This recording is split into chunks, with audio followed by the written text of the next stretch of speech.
రాబోయే parliament session 18వ parliament session 18వ పార్లమెంట్.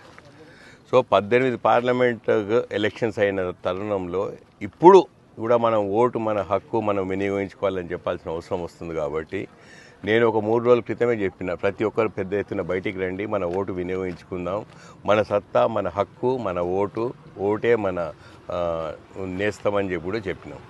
సో అలాంటి తరుణంలో ఇవాళ ఇంత పెద్ద ఎత్తున ప్రజలు వస్తున్నారు, అందరు పెద్ద క్యూలో నిలబడుతున్నారు. అది నిదర్శనం ఏంటంటే, నేను ఇంకొక మాట చెప్పిన మొన్న, చేవెళ్ల పార్లమెంట్ నియోజకవర్గం యావత్ భారతదేశంలో హైయెస్ట్ పోలింగ్ పర్సంటేజ్ అయితే నేను సంతోషపడతాను. పిల్లలందరూ బయటికి రావాలి, ప్రతి ఒక్కరు బయటికి రండి, మన ఓటు వినియోగించుకుందామని చెప్పినా మంచి స్పందన వస్తుంది. చాలా చాలా సంతోషం.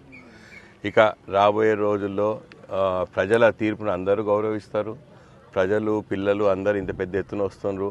అది మొన్న ఇప్పుడు నడుస్తున్న ప్రభుత్వ పనితీరు. ఎందుకంటే ఉన్న ముఖ్యమంత్రి గారు క్లియర్గా చెప్పారు, నా పనితీరుకు రెఫరెండం అని చెప్పి. ఇంత మంచి పెద్ద ఎత్తున వస్తున్నారు కాబట్టి డెఫినెట్గా ఆ పనితీరు నచ్చే వస్తుందని మేము డెఫినెట్గా భావిస్తున్నాం. కాబట్టి ఇప్పుడు జూన్ 4న కౌంటింగ్ అవుతుంది.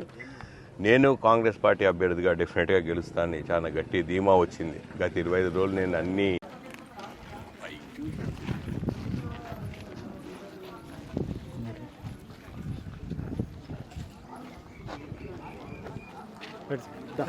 అసలైన తొలి వెలుగు. ఫాలో వాట్సాప్ @తొలి వెలుగు official.